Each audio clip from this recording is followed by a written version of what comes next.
Amelia खिड़की के पास खड़ी थी। उसकी दृष्टि खिड़की की कांच के पट्टे पर टपकते हुए बिखरते हुए बारिश के नृत्य को देख रही थी।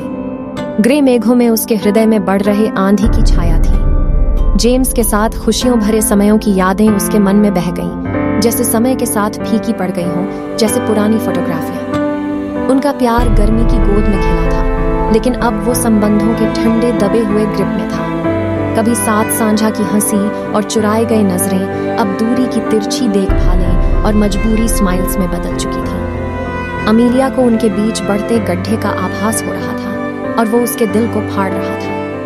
एक धुंधली शाम को वो खुद को पार्क में पाए, जहां उन्होंने अपनी पहली किस की थी। यादों का वो बोझ वायु में लटक रहा था, अव्यक्त शब्दों के साथ। जब वे पथ पर चलते हुए थे, अमीलिया के उंगलियां जेम्स के साथ स्पर्श कर गईं।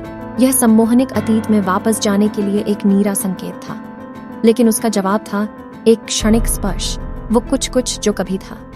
उन्होंने झील के पास एक पुरानी बेंच पाई और वहां बैठ गए। उनकी आंखें पानी के लहरों पर टिकी रहीं।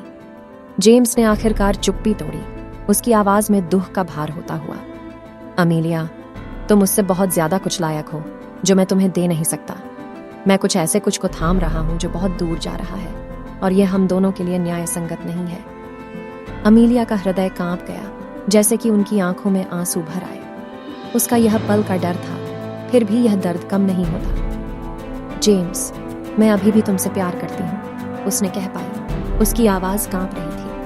वह उसकी ओर मुड़ गए, उनकी अपनी आंखों में चमक रही थी। और मैं भी तुमसे प्यार करता हूँ, लेकिन कभी कभी प्यार काफी नहीं होता। हम अब अलग हैं अमीलिया, हमारे मार्ग अलग हो गए हैं। जैसे ही बारिश फिर से गिरने लगी, वे वहीं बैठे रह गए, अपनी भावनाओं की बारिश में फंसे हुए। यह दर्दनाक जानकारी थी कि प्यार खुद में वो गड्ढे को पुलिंग नहीं कर सकता जो जीवन ने उनके बीच खोदे थे। एक भारी हृदय के साथ अमीलिया ने सिर झुकाया, उसके आंसू बूंदों के साथ वे खड़े हो गए।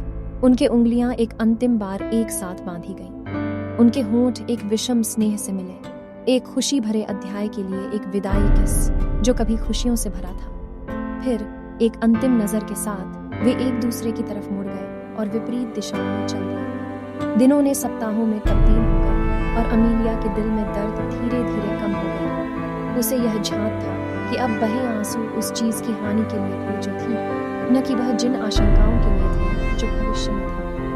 बारिश रुक गई और सूरज धीरे धीरे मेघों से बाहर निकलने लगा, एक स्मृति की याददाश्त की याद दिलाते हुए कि तोड़-फोड़ के बावजूद जीवन आगे बढ़ता है। इस प्रकार अमीलिया ने चिकित्सा की यात्रा